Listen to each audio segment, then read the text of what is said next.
This Island Earth is high in 50s science fiction camp appeal, but also an excellent example of what happens when standard narrative isn't thought through adequately. Unintentional humor aside, the film is probably most interesting for its failures. Start with the problems of the genre.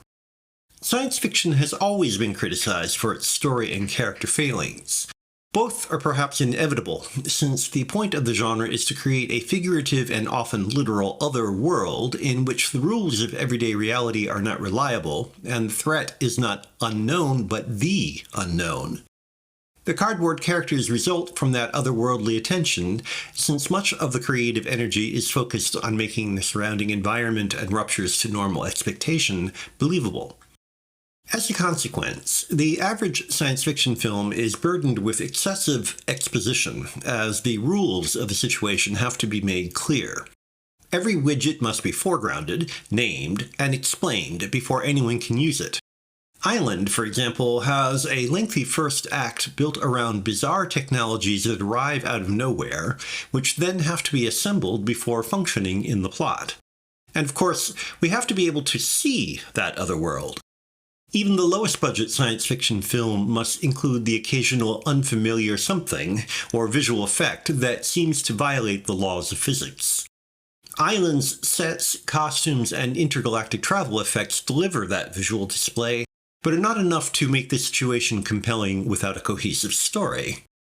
In fact, despite the somewhat comical makeup and the appearance of some threatening creatures that are half insect, half human, and wholly gratuitous, the biggest problem with Island is that after building up the narrative world and introducing a potential dramatic conflict, the action jumps to a whole new situation.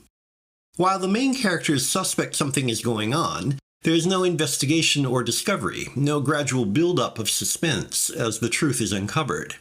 Instead, emphasis suddenly shifts to an interplanetary war that barely involves the human characters, or Earth for that matter. It is as if the second act was excised to speed up production to move from the pedantic technological introduction to a hastily thrown together concluding sequence.